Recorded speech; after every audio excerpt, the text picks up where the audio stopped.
ऐसा कभी हो सकता है कि जो खतरनाक कचरा आज हम गहरे गड्ढों में कंक्रीट में दफना रहे हैं, वही कचरा कल को पूरी दुनिया के शहरों को रोशन करने वाला मतलब सबसे शक्तिशाली ईंधन बन जाए। ओह, सुनने में तो ये किसी साइंस फिक्शन फिल्म की कहानी लगता है। बिल्कुल। बिल्कुल। हाँ बिल्कुल, लेकिन तमिलनाडु के कलपक्कम में ये जो साइंस फिक्शन है ना, ये अब हकीकत बन चुका है।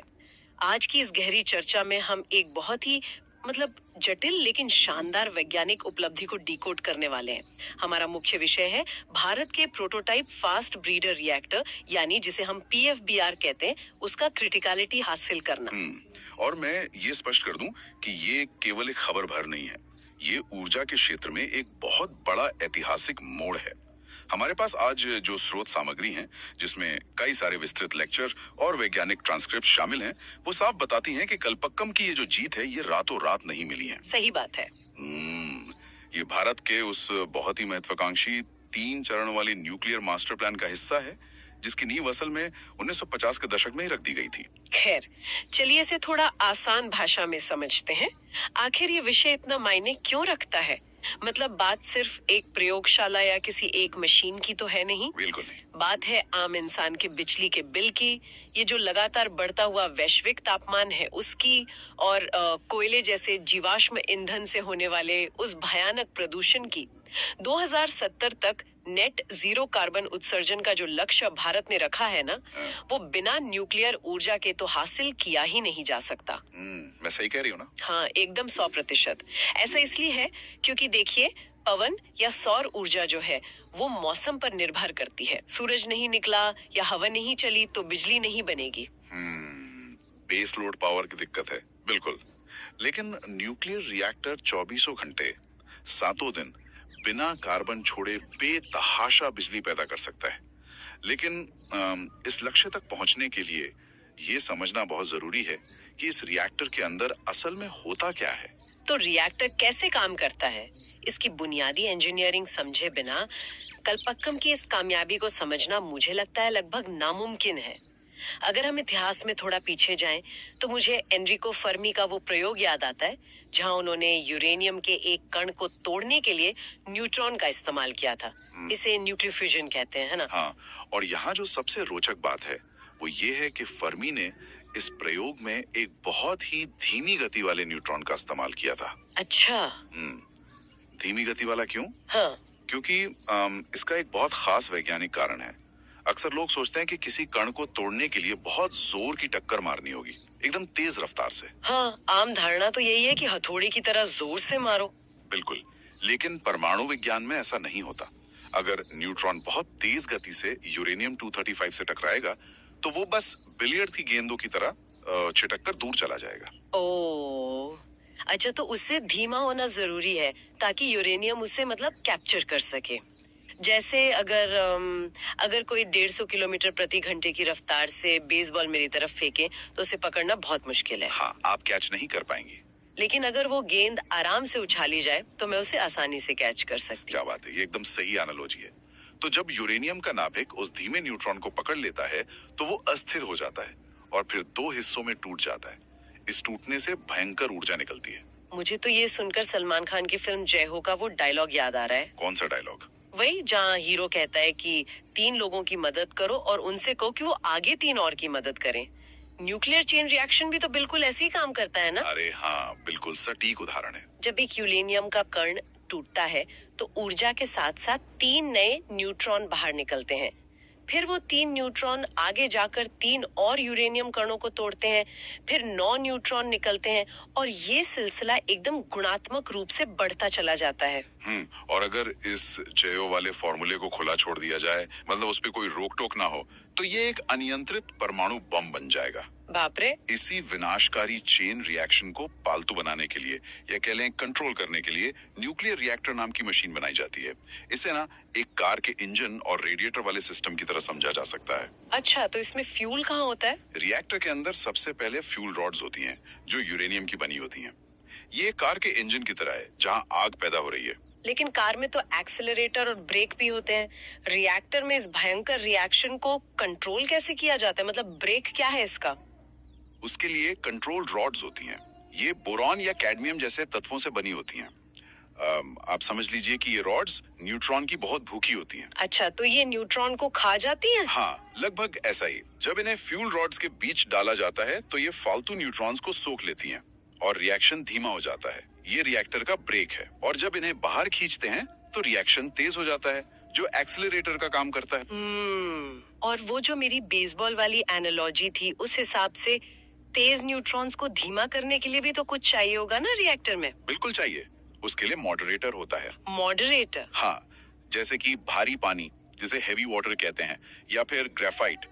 जब तेज न्यूट्रॉन इस मॉडरेटर से होकर गुजरते हैं तो उनकी गति कम हो जाती है ताकि अगला यूरेनियम उन्हें आराम से कैच कर सके। समझ गए।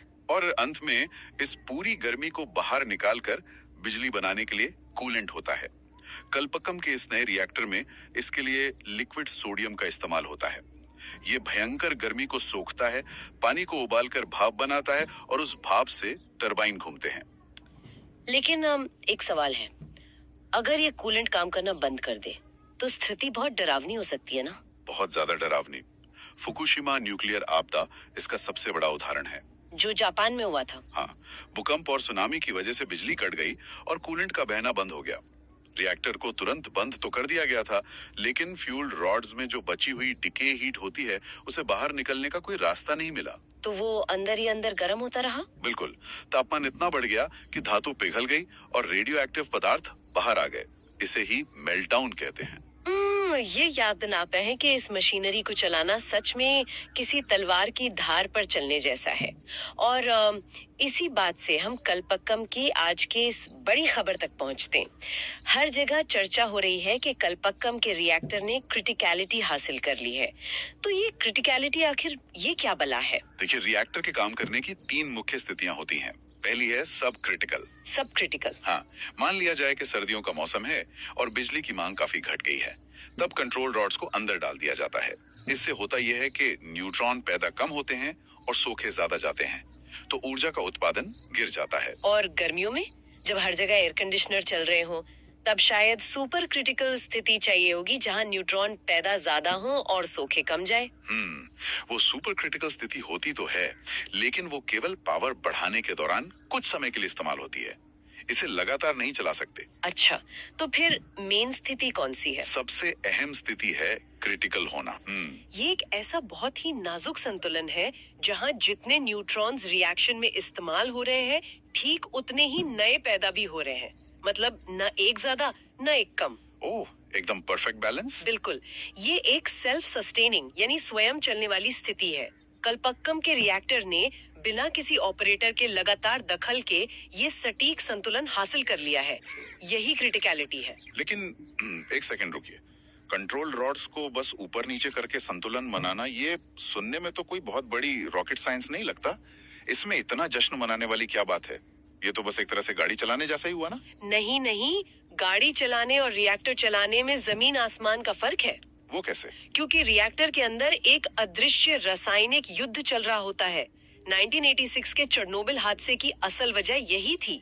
अक्सर लोग सोचते हैं कि वहां ऑपरेटरों ने कोई सीधा भौतिक दबाव या गैस का प्रेशर बढ़ा दिया था, जिसकी वजह से धमाका हुआ। हाँ, मैंने भी यही सुना था, लेकिन ऐसा नहीं था। असल में वहाँ एक केमिकल स्टॉल हुआ था। Chemical stall? ये क्या होता है? जब रिएक्टर काम करता है ना, तो कचरे के रूप में जेनॉन 135 नाम की एक गैस बनती है। ये गैस न्यूट्रॉन को बहुत तेजी से सोखती है, इसीलिए विज्ञान की भाषा में इसे न्यूट्रॉन पॉइजन कहते हैं। अच्छा, मतलब ये रिएक्शन को मार देती है। हाँ, चेरनोबिल में ऑपरेटर्स एक टेस्ट कर रहे थे और उन्होंने पावर को बहुत कम कर दिया था। पावर कम होने से वो जो जेनॉन गैस थी वो जलना बंद हो गई और रिएक्टर के अंदर जमा होने लगी। ओहो। इस गैस ने सारे न्यूट्रॉन सोखले शुरू कर दिए और रिएक्टर बिल्कुल ठप पड़ने लगा। मतलब मशीन बिना ब्रेक लगाए ही अपने आप रुकने लगी। बिल्कुल सही। और यही ऑपरेटरों ने सबसे बड़ी गलती कर दी। उन्हें लगा कि रिएक्टर बंद हो रहा है, तो उन्होंने पावर को वापस बढ़ाने के लिए सारी की सारी कंट्रोल रॉड्स बाहर निकाल ली। अरे बाप रे। ये ऐसा था जैसे आपकी गाड़ी कीचड़ में फंसी हो और आप पूरा का पूरा एक्सेलरेटर दबा दें। कुछ ही देर में वो जो जीनॉन गैस थी वो जलकर खत्म हो गई। और फिर? जैसे ही वो जीनॉन नाम का पर्दा हटा, रिएक्टर के अंदर बेतहाशा न्यूट्रॉन पैदा होने लगे। पावर कुछ ही सेकंड्स में सैकड़ों गुना बढ़ गई। हे भगवान, तो उन्होंने फिर से ब्रेक क्यों नहीं लगाया? रॉड्स वापस अंदर क्यों नहीं डाली? उन्होंने कोशिश की थी। उन्होंने इमरजेंसी बटन दबाया, जिसे AZ5 कहते हैं, लेकिन उन कंट्रोल रॉड्स के निचले हिस्सों में ग्रेफाइट लगा था। ग्रेफाइट? तो उससे क्या हुआ? जैसे ही रॉड्स नीचे गईं, शुरुआत के कुछ सेकंड्स में उस ग्रेफाइट ने रिएक्शन धीमा करने के बजाय उसे और तेज कर दिया। तापमान इतना भयानक हो गया कि सारा पानी तुरंत भाप बन गया। और फिर धमाका? हाँ, उस भाप के दबाव ने रिएक्टर का हजारों टन का ढक्कन हवा में उछाल दिया। और उस भयानक रेडिएशन का असर तो फिनलैंड तक देखा गया था। ये कहानी सुनकर अब समझ आ रहा है कि कल्पक्कम में इस क्रिटिकलिटी को बिना किसी दुर्घटना के इतने शांत तरीके से हासिल कर लेना वाकई भारतीय वैज्ञानिकों की कितनी बड़ी तकनीकी और गणितीय जीत है। बिल्कुल, और ये जीत सिर्फ एक मशीन के चलने भर की नहीं है। कल्पक्कम का ये रिएक्टर डॉक्टर होमी जे भाभा के उस महान 3 स्टेज न्यूक्लियर प्रोग्राम का दूसरा और सबसे मुश्किल चरण है। चलिए इस मास्टर प्लान को भी डिकोड करते हैं। पहला स्टेज है प्रेशराइज्ड हेवी वाटर रिएक्टर यानी PHWR। जहां तक मैंने पढ़ा है, वर्तमान में भारत के ज्यादातर न्यूक्लियर प्लांट इसी तकनीक पर काम करते हैं। हाँ, एकदम सही। इनमें प्राकृतिक यूरेनियम डाला जाता है, जिसमें मुख्य रूप से यूरेनियम 238 होता है। ये रिएक्टर बिजली तो बनाता है, लेकिन साथ में एक रेडियो एक्टिव कचरा भी छोड़ता है, जिसे प्लूटोनियम 239 कहते हैं। और यहीं पर सबसे बड़ा ट्विस्ट है। यही जो कचरा है ना, वो दूसरे स्टेज की नींव है। कल्पक्कम में लगा ये फास्ट ब्रीडर रिएक्टर इसी प्लूटोनियम को ईंधन की तरह इस्तेमाल करता है। यह बात सच में बहुत दिलचस्प हो जाती है। हमारे स्रोतों में साफ लिखा है कि कल्पक्कम का रिएक्टर ईंधन ब्रीड करता है। मतलब वो जितना ईंधन जला रहा है, उससे ज्यादा नया ईंधन बना लेता है। अणु भौतिकी के नियमों के हिसाब से तो ये असंभव लगता है। कोई भी मशीन खर्च की गई ऊर्जा से ज्यादा ऊर्जा कैसे बना सकती है? ये कोई जादू नहीं है। इसे विज्ञान की भाषा में न्यूक्लियर ट्रांसम्यूटेशन कहते हैं। Nuclear transmutation? हाँ, इसे समझने के लिए हमें वापस उसी बेसबॉल और न्यूट्रॉन वाली बात पर जाना होगा। कल्पक्कम रिएक्टर के एकदम बीच में प्लूटोनियम 239 रखा जाता है और उसके चारों तरफ उसी यूरेनियम 238 की एक मोटी चादर या जिसे ब्लैंकेट कहते हैं, वो लपेट दी जाती है। ये वही यूरेनियम 238 है जो पहले स्टेज से बच गया था। लेकिन अभी तो हमने चर्चा की थी कि यूरेनियम 238 अपने आप नहीं टूटता। उसे तो पकड़ने के लिए धीमे न्यूट्रॉन चाहिए होते हैं। और यही इस फास्ट ब्रीडर का सबसे बड़ा रहस्य है। इस रिएक्टर में मॉडरेटर का इस्तेमाल ही नहीं होता। मतलब न्यूट्रॉन्स की गति धीमी नहीं की जाती? बिल्कुल नहीं, वे एकदम बुलेट ट्रेन की रफ्तार से निकलते हैं। जो प्लूटोनियम है, वो फास्ट न्यूट्रॉन से भी टूट सकता है। तो जब प्लूटोनियम टूटता है, तो बहुत तेज गति वाले न्यूट्रॉन बाहर निकलते हैं और सीधा बाहर की तरफ लगी उस यूरेनियम 238 की चादर से जाकर टकराते हैं। ओह, तो क्या उस तेज रफ्तार की वजह से वे यूरेनियम 238 के एकदम अंदर घुस जाते हैं? एकदम सही। इतनी तेज टक्कर से यूरेनियम 238 उस न्यूट्रॉन को सोख लेता है। इसके बाद अंदर एक रासायनिक चमत्कार होता है। कैसा चमत्कार? न्यूट्रॉन को सोखकर यूरेनियम 238 पहले नेपच्यूनियम में बदलता है और फिर कुछ ही दिनों के अंदर वो प्लूटोनियम 239 में तब्दील हो जाता है। मतलब जो यूरेनियम 238 कचरे की तरह बेकार पड़ा था, तेज न्यूट्रॉन की मार खाकर वो खुद उस बेशकीमती प्लूटोनियम ईंधन में बदल गया। हाँ, बिल्कुल ऐसे ही होता है। ये तो सचमुच कचरे को सोने में बदलने जैसी कीमियागिरी, मतलब एल्केमी हो गई। इसीलिए तो इसे ब्रीडर कहते हैं। ये बिजली तो बना ही रहा है, लेकिन साथ साथ भविष्य के लिए नया ईंधन भी पैदा कर रहा है। और इससे एक और बहुत बड़ा फायदा होता है। क्या? जो रेडियो एक्टिव कचरा हजारों सालों तक खतरनाक रहता है, जिसे दफनाना पड़ता, वो अब खुद ईंधन बनकर जल जाता है। तो कचरे की समस्या अपने आप आधी हो जाती है। क्या बात है। और इसके बाद आता है स्टेज 3 यानी थोरियम का भविष्य। अगर हम इसे बड़े परिदृश्य से जोड़कर देखें, मतलब बिगर पिक्चर देखें, तो भारत का असली लक्ष्य स्टेज 3 ही है। वो कैसे काम करेगा? जब फास्ट ब्रीडर रिएक्टर से हमारे पास बहुत सारा प्लूटोनियम जमा हो जाएगा, तो हम रिएक्टर में यूरेनियम की जगह थोरियम 232 की चादर लपेटेंगे। जब प्लूटोनियम के न्यूट्रॉन्स उस थोरियम से टकराएंगे, तो वो थोरियम यूरेनियम 233 में बदल जाएगा और ये एक बहुत ही बेहतरीन न्यूक्लियर ईंधन है। और ये स्टेज 3 भारत के लिए गेम चेंजर क्यों है, ये मैं बताती हूँ। हाँ, बताइए। क्योंकि भारत के पास यूरेनियम के खदानें बहुत कम है। आज भी हमें यूरेनियम खरीदने के लिए कनाडा, कजाकिस्तान या ऑस्ट्रेलिया के साथ लंबी लंबी कूटनीति करनी पड़ती है। सही बात है। लेकिन केरल, तमिलनाडु और उड़ीसा के समुद्री तटों पर जो मोनाजाइट रेत पाई जाती है, उसमें थोरियम का इतना विशाल भंडार है कि वो पूरे देश की ऊर्जा जरूरतें सदियों तक पूरी कर सकता है। बिल्कुल। स्टेज 3 का पूरी तरह सफल होना भारत को ऊर्जा के मामले में पूरी तरह आत्मनिर्भर बना देगा।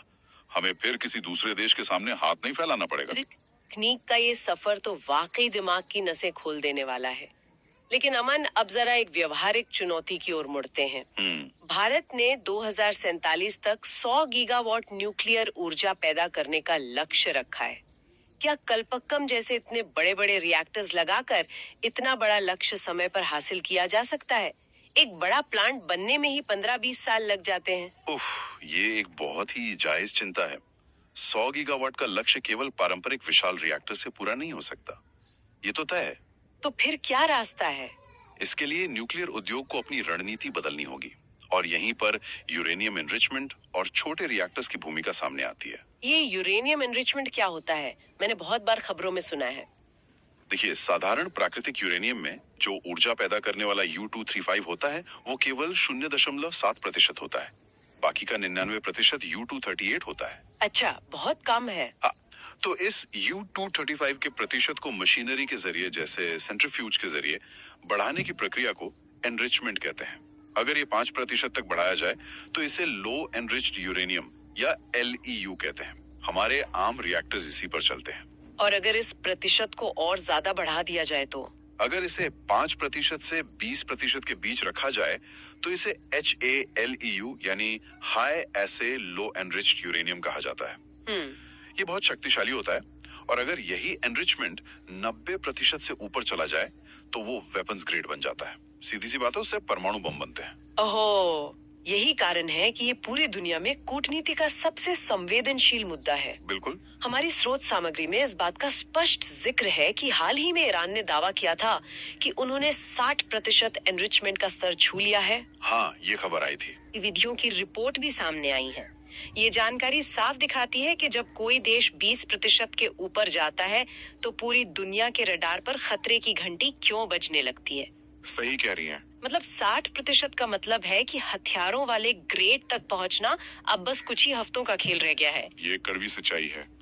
लेकिन अगर हम शांतिपूर्ण ऊर्जा के भविष्य की बात करें तो हमें उस HALEU यानी 5 से 20% वाले ईंधन की सख्त जरूरत है। क्यों? क्योंकि अगली पीढ़ी के जो रिएक्टर्स आ रहे हैं, जिन्हें SMR यानी स्मॉल मॉड्यूलर रिएक्टर्स कहा जाता है, वो इसी HALEU ईंधन पर ही काम करते हैं। Small modular reactors? नाम से तो लग रहा है कि छोटे और पोर्टेबल होंगे, लेकिन क्या एक छोटा रिएक्टर किसी बड़े शहर की जरूरत पूरी कर सकता है? इनकी सबसे बड़ी खूबी ही इनका आकार है। कुछ माइक्रो रिएक्टर तो इतने छोटे होते हैं, करीब 20 मेगावाट तक के, कि उन्हें ट्रकों में लादकर किसी दुर्गम पहाड़ी इलाके या दूर सेना के बेस पर आसानी से ले जाया जा सकता है। अरे वाह! और जो SMR होते हैं, 20 से 300 मेगावाट वाले, उन्हें फैक्ट्री में पुर्जों की तरह बनाया जाता है। आप इन्हें ना बच्चों के लेगो ब्लॉक्स की तरह सोचिए। अच्छा, मतलब साइट पर ईंट गारे से पूरा प्लांट बनाने की बजाय फैक्ट्री से सीधे ब्लॉक लाकर जोड़ देना है। एकदम सही पकड़े हैं। अगर आज किसी इंडस्ट्रियल एरिया को 100 मेगावाट बिजली चाहिए तो एक ब्लॉक लगा दिया। कल अगर जरूरत 200 मेगावाट हुई तो उसी के बगल में दूसरा ब्लॉक जोड़ दिया। इससे तो समय बहुत बचेगा। बिल्कुल। इससे प्लांट बनने का समय 15 साल से घटकर मुश्किल से 3-4 साल रह जाता है। और एक दिलचस्प बात यह है कि हमारे स्रोत में बताया गया है कि अमेरिका अपने इन नए SMR के लिए रूस की सरकारी कंपनी रोसाटोम से HALEU ईंधन खरीद रहा है। सच में? इतने तनाव के बाद भी। हाँ, कूटनीतिक तनाव अपनी जगह है, लेकिन ऊर्जा की हकीकत देशों को व्यापार करने पर मजबूर कर ही देती है। ये तो है। खैर, अगर भारत को भी 2047 का 100 गीगावाट वाला लक्ष्य हासिल करना है तो हमें भी देश भर में ऐसे ढेरों SMR लगाने होंगे। लेकिन इसमें तो खरबों रुपए का खर्च आएगा। क्या सरकार अकेले इतना बड़ा निवेश कर सकती है? अकेले सरकार के लिए संभव नहीं है और इसीलिए 2025 में भारत में एक ऐतिहासिक कानून पास किया गया है, शांति एक्ट या SHANTI एक्ट 2025। ये शांति एक्ट, इसका पूरा नाम क्या है? इसका फुल फॉर्म है sustainable harnessing and advancement of nuclear energy for transforming India act.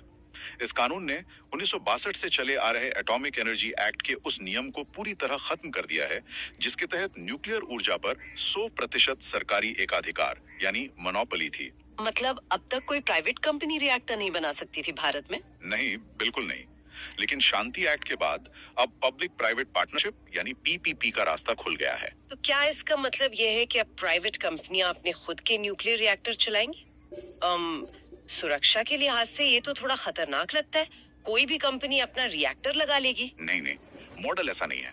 Reactor का जो कोर हिस्सा है, जहां यूरेनियम होता है और जहां रेडिएशन का मुख्य काम है, उसका नियंत्रण और संचालन पूरी तरह से सरकारी संस्था के पास ही रहेगा, जैसे कि एनपीसीआईएल। अच्छा, तो प्राइवेट कंपनियां क्या करेंगी? प्राइवेट कंपनियां उस कोर के बाहर का इंफ्रास्ट्रक्चर बनाएंगी, जैसे टरबाइन लगाना, बिल्डिंग बनाना, ट्रांसमिशन लाइन बिछाना और सबसे जरूरी बात, पैसा निवेश करना।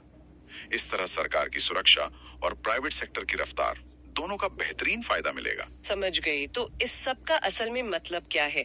चलिए इस पूरी चर्चा को समेटते हैं। कलपक्कम के फास्ट ब्रीडर रिएक्टर ने क्रिटिकलिटी हासिल करके सिर्फ एक वैज्ञानिक प्रयोग पूरा नहीं किया है, उसने भारत के लिए एक ऐसे दरवाजे को खोला है जहां पुराना रेडियो एक्टिव कचरा ही हमारे लिए नया ईंधन बन जाएगा। बिल्कुल। यह उपलब्धि हमें उस दिन के करीब ले जाती है जब हम अपने ही समुद्री तटों पर मौजूद थोरियम का इस्तेमाल कर पाएंगे और एसएमआर तथा शांति एक्ट जैसे ठोस कदमों के जरिए भारत कोयले पर अपनी निर्भरता को हमेशा के लिए खत्म कर सकता है। और जाते जाते ये एक बहुत महत्वपूर्ण सवाल खड़ा करता है। कैसा सवाल? आज हमने न्यूक्लियर ट्रांसम्यूटेशन के जरिए कचरे को ईंधन में बदलने की जो बात की ना, वो भविष्य के लिए एक बहुत गहरा विचार देती है। कैसा विचार? मैं सुनना चाहूंगी। सोचिए, पिछले 70 सालों से पूरी दुनिया में न्यूक्लियर रिएक्टर्स का जो कचरा पैदा हुआ है, उसे खतरनाक मानकर कंक्रीट के ताबूतों में जमीन के नीचे दफना दिया गया है। हाँ बिल्कुल। दुनिया भर में हजारों टन ऐसा कचरा पड़ा है।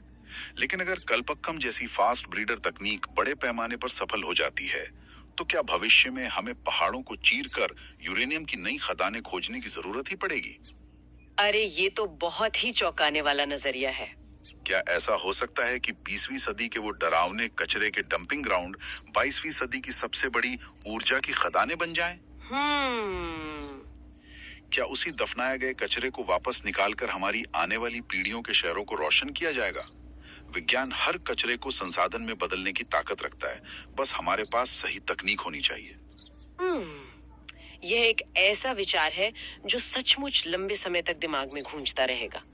एक ऐसा भविष्य जहां हमारी छोड़ी हुई समस्याएं ही हमारे बच्चों के लिए समाधान बन जाए।